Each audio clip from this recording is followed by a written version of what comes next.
라미네이트를 하시기 전이라면 유튜브나 인터넷을 통해서 정보를 많이들 찾고 계실 겁니다. 그 중에 가장 공통되는 키워드가 있는데요. 바로 라미네이트의 수명입니다. 라미네이트는 보통 얼마나 쓰나요? 몇 년 쓰고 나면 다시 해야 하나요? 이렇게 수명에 관한 질문을 정말 많이들 하세요. 오늘은 라미네이트의 평균 수명과 수명을 결정하는 여러 요소들에 대해서 설명드리도록 하겠습니다.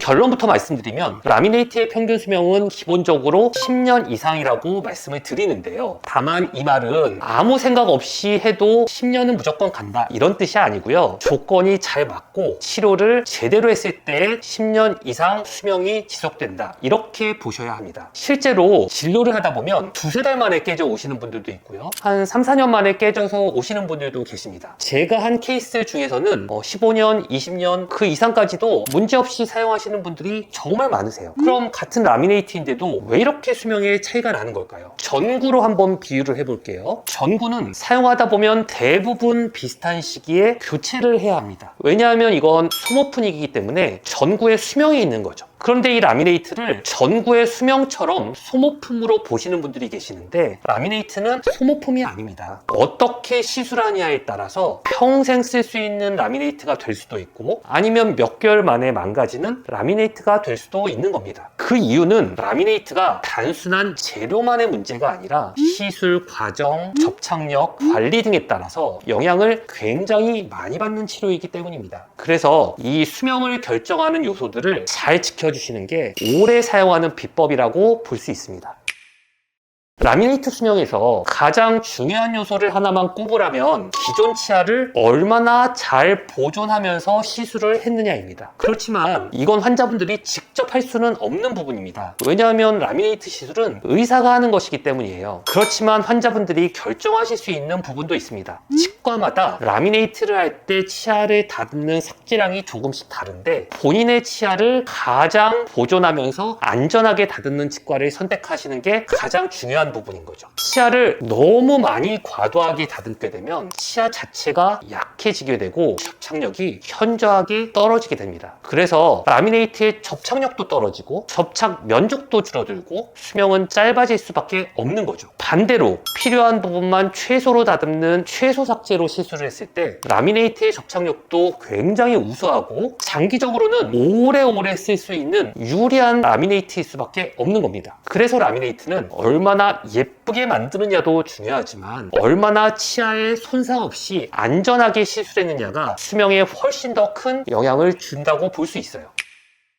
라미네이트는 단순하게 씌우는 치료가 아니라 치아면에 붙이는 치료입니다. 우리가 포스트잇을 붙이는 것과 강력한 스티커를 벽에 붙이는 건 다르잖아요. 그런 것처럼 어떤 접착제를 잘 썼느냐에 따라서 라미네이트의 수명을 좌우한다고 해도 과언이 아닙니다. 그래서 접착할 때 침이나 이물질이 닿지 않게 습기가 잘 차단됐는지 가이드라인이 잘 맞게 적용이 되었는지 등등 이런 접착 과정의 차이가 몇 년 뒤에는 결과를 크게 다르게 만드는 거죠.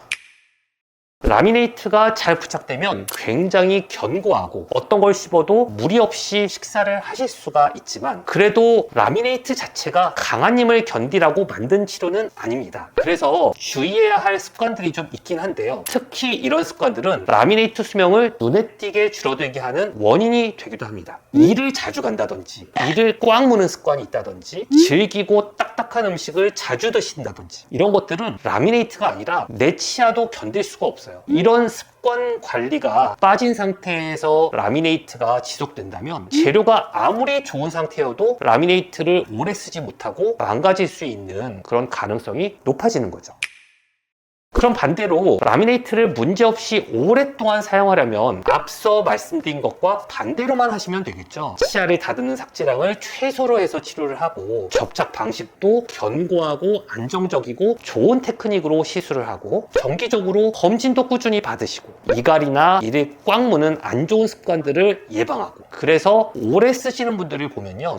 이거 한 번만 하고 문제 생기면 그때 바꾸면 되지 이렇게 생각하지 않으세요. 관리까지 하나의 치료로 이해하고 굉장히 노력을 하고 조심조심 잘 쓰시는 경우가 많습니다. 저는 그렇게 생각해요. 라미네이트는 몇 년짜리 치료가 절대 아닙니다. 조건에 따라서 수명이 달라지는 치료라고 생각을 하셔야 돼요. 내가 한번 라미네이트 하면 이거 평생 쓸 수 있는 거야, 이렇게 생각하고 시술을 해야 되는 거고요. 환자분도 이렇게 생각하고 시술을 받으셔야 합니다. 치료가 잘 되어 있고 거기에 올바른 관리까지 더해지면 10년 이상은 기본적으로 무리 없이 사용을 하셔야 되고요. 오히려 그 이상 평생토록 쓸 수 있는 라미네이트가 되길 바라면서 저도 시술을 하고 있습니다. 반대로 치료 자체를 너무 무리하게 하거나 습관 관리가 안 되면 생각보다 라미네이트가 빨리 문제가 생길 수도 있습니다. 그래서 라미네이트를 고민하고 계시다면 얼마나 소중히 내 치아를 다듬는지, 어떻게 좋은 방법으로 접착을 하는지, 환자분이 관리를 잘 하시는지 계속 체크를 해서 이런 부분을 중점적으로 잘 관리해 주시는 병원을 찾으시는 게 가장 중요합니다. 라미네이트는 치아를 안전하게 잘 다듬고 라미네이트도 예쁘게 잘 만들어서 잘 붙여야 되겠죠? 사용하시는 분들이 안전하게 잘 사용하시도록 이렇게 여러 가지 요소들을 잘 체크를 한다면 오랫동안 만족도를 유지할 수 있는 아주 소중하고 좋은 치료입니다. 그래서 오늘 이야기를 들으시고 라미네이트 수명이 막연하게 걱정되셨다면 이제는 판단 기준이 조금은 명확해지셨을 거라 생각이 됩니다. 다음 시간에도 치아 치료를 선택을 할 때 실제로 도움이 되는 이야기로 찾아오겠습니다. 감사합니다. 미소의 기준 최승우였습니다.